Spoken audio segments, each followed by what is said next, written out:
pues no hay un solo tipo de estudiantes. Hay muchos estudiantes y uno alcanza a intuirlo en el salón de clases si se toma la molestia de hacer una clase que no sea genérica y que no se dé siempre de la misma forma. Y si uno está en contacto con el estudiante y se está dando cuenta de sus reacciones y de cómo esas le permiten entender el proceso de enseñanza y de aprendizaje, sobre todo, en qué términos se está dando. O sea, pero uno llega al salón de clase y uno puede entender que está el estudiante que quiere complacerte, que quiere complacerte en el sentido de hacer lo que necesita para pasar la materia, y entonces uno ve el estudiante que cumple con todo pero que no se compromete. Entonces ese es un tipo de estudiante. Está el estudiante que está allí buscando el calor de sus compañeros y pasarla bueno, uno lo nota. Está el estudiante que uno siente que está terriblemente desconectado, que ese no es el lugar en el que querría estar y que de alguna forma está en el escampadero.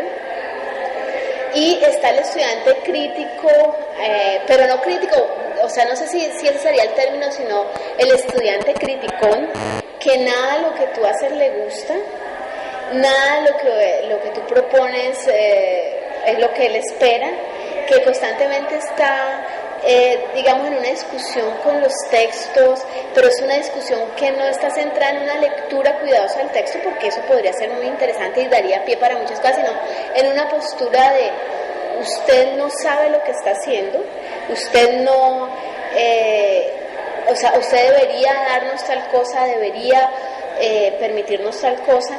Entonces ese estudiante es un estudiante que uno tiene que manejar de una forma muy pues cuidadosa, para permitirle que él mismo se vea y que pueda hacer un cambio en su posición y pueda entender que él tiene todo el derecho a disentir, pero que el derecho a disentir supone que se informe, que haga una lectura juiciosa y seria y que no se quede simplemente en el no me gusta o opino otra cosa respecto a eso. Pero además también hay un estudiante muy complicado, y es el que no quiere hacer nada en la clase, no está buscando pasar fácil, digamos, está buscando, digamos, el plagio, el examen fácil, el terminar rápido con ciertas cosas, y está siempre tratándote como si te estuviera dando lo que tú quieres, pero efectivamente no.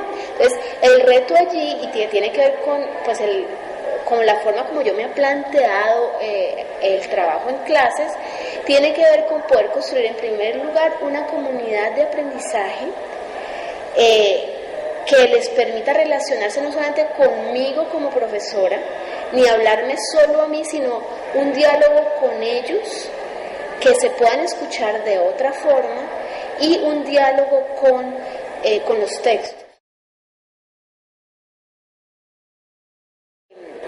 De que tú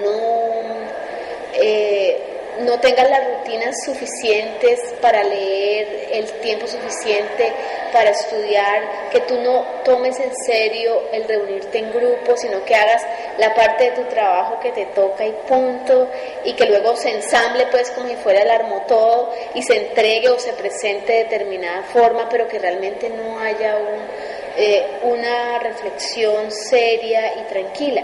De hecho, es muy interesante porque en algunas clases, sobre todo al inicio, los estudiantes están muy angustiados por asumir los temas que se supone que están planteados en el programa y que son el derrotero. Pero por otro lado también están muy angustiados con que se les devuelvan a tiempo los trabajos para poder saber cómo lo están haciendo, y comienzan a darse cuenta de que la forma como leen no les sirve, o la forma como escriben no es lo suficientemente clara, o bueno, una cantidad de cosas con eso. Entonces ellos no entienden muy bien por qué a veces uno se dedica tanto a ese punto de la escritura, de la lectura, a hablar con el otro, a promover ciertos debates, y en alguna ocasión un estudiante me decían, profesora, pero es que usted nos está tratando de hacer pensar. Las nuevas lógicas de información, las nuevas dinámicas de intercambio de esa información, los nuevos usos de códigos, de símbolos, con el Messenger, con el Internet, con el programa para descargar videos, para descargar archivos, con el hecho de que toda la gente publica en sus blogs sus reflexiones personales, sus reflexiones académicas, sus artículos, etcétera, hace que la experiencia con los autores, que es lo que generalmente media los cursos que he dirigido, que es una lectura directa del autor, sea muy diferente. Entonces ahora veo que, digamos que la noción de texto es que ya está, que el texto tiene las ideas ahí, lo cual siempre ha estado presente, pero ahora se marca más, y un temor por lo que dice el autor. Los estudiantes me han dicho que sienten que ya todo está dicho, que ellos para qué van a, digamos, a escribir en sus propias palabras lo que se plantea en un texto, que no tiene sentido, que les da miedo. ¿Para qué? Si ellos lo van a escribir mal, el autor lo escribió bien, los comentaristas lo escriben también bien, lo simplifican, lo tergiversan, habría que agregarle, lo hacen estéril, lo hacen pueril, lo sacan de contexto, pero ellos sienten temor a eso, como a escribir de su propia mano, pues qué fue lo que entendieron, porque además las evaluaciones siempre exigen que ellos escriban bien. Entonces, pues si yo escribo como lo entiendo, pues obviamente voy a exponerme a una mala nota, pero también la lógica de la universidad exige que uno escriba bien. Entonces, independientemente del método que uno use, esa tensión siempre va a estar presente. La lectura para ellos no es una actividad de provecho, la lectura es una obligación. Si leyeron, no, lectura por placer, ¿qué es eso? Eso no existe, para ellos no.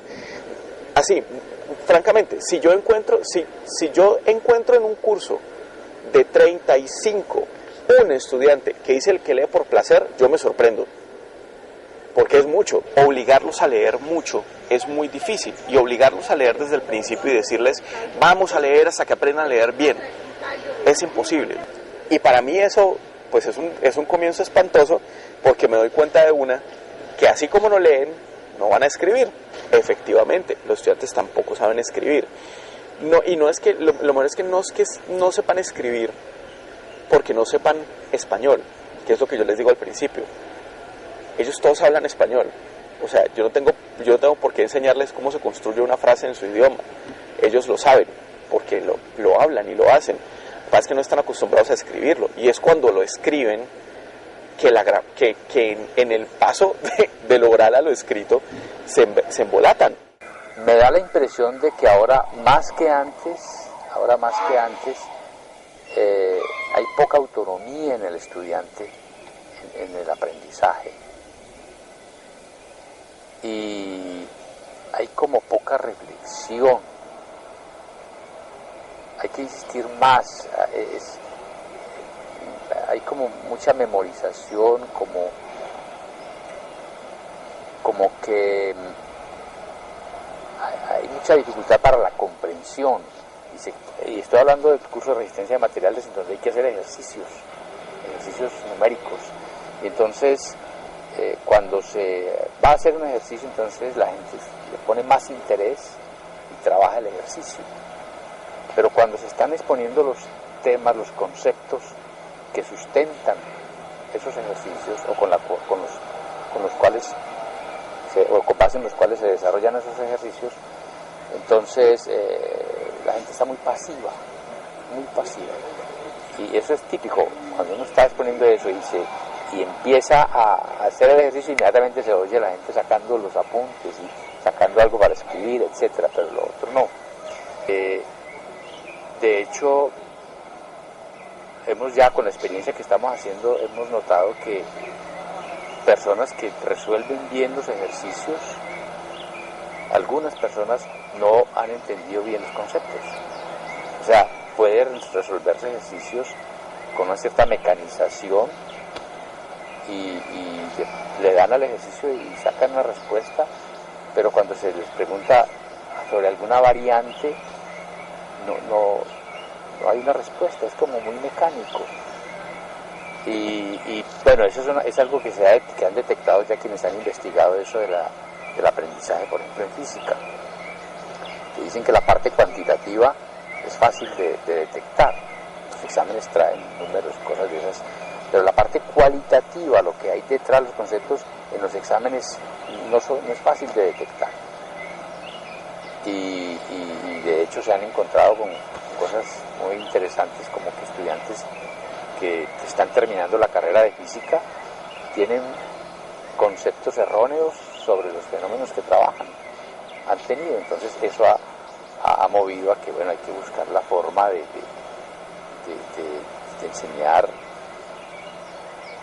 para la comprensión, para una mejor comprensión. Entonces, pues nosotros andamos un poquitico en eso, y el camino que hemos seguido es a través de la escritura de resúmenes.